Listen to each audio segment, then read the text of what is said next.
Your alarm goes off at 5 a.m. It's pitch black, the world is asleep, and the loudest sound is your own breathing. That quiet dread you feel right before physical exertion begins is the comfort vacuum. It is the distinct friction between a warm bed and a cold floor. Statistically, this specific moment is why most people abandon new fitness routines. They quit to avoid the dread of leaving comfort. The fighter mindset bypasses this friction by making a deliberate, calculated choice to walk directly into the discomfort. It acknowledges the dread and accepts it as the entry fee. A fighter's true first opponent is the biological, evolutionary drive to remain safe, warm, and comfortable. Once that initial hurdle is cleared, the physical work begins. The first movements of a training camp, the jumping rope and shadow boxing, prioritize methodical control over aggression. This diagram illustrates the kinetic chain, the pathway through which energy is generated and transferred. In combat, speed requires endurance, and power demands a link between every joint and muscle to fire in precise sequence. The opening minutes of rope work and mobility drills serve to calibrate this chain. The rhythmic impact of jumping forces the ankles and hips to absorb and redirect force, training the nervous system to distribute stress loads evenly before high-impact striking begins. This calibration requires meticulous joint preparation through dynamic stretching, arm circles, side lunges, and specific neck mobility drills. Without this precise biomechanical calibration, any kinetic force generated later results in self-injury. Control is the absolute prerequisite for violence. With the joints calibrated, the demand escalates. We move away from the light warm-up area and hit the resistance mats for the strength block.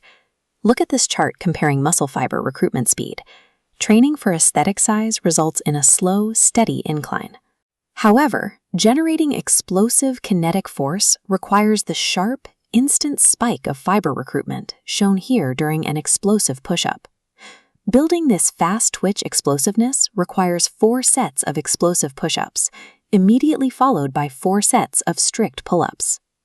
Between those sets, a 1-minute static plank hold acts as an active recovery stressor. It denies the core any true rest, keeping muscular tension high even while catching your breath. The routine then demands a massive volume of physical load: 3 sets of diamond push-ups to isolate the triceps, 3 sets of heavy hammer curls, and additional pull-ups. A fighter's physique is a byproduct of engineering the body to deliver extreme kinetic force. Looking a certain way is a secondary result. Next, we transition to the heavy bag and open mat. Striking mechanics are now executed under deep physiological fatigue. This introduces cognitive load.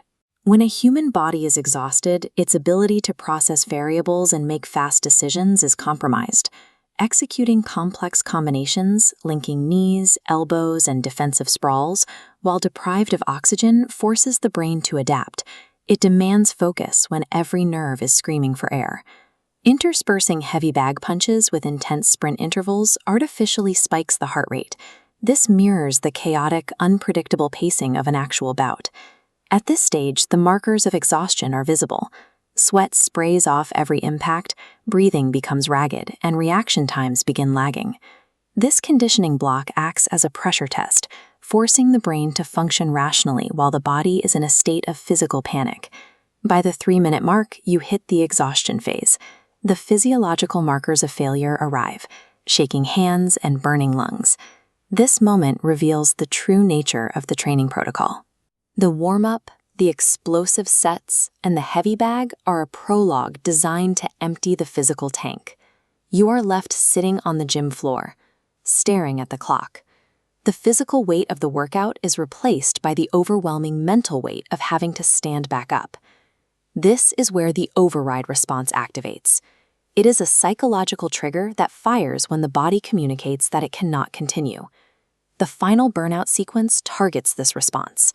Burpees and push-ups to absolute failure force the mind to manually reject the body's natural quit signals. Discipline is the quantifiable gap between the body's urge to stop and the mind's command to keep moving. Day 1 shatters the baseline of comfort. It builds the psychological armor required to walk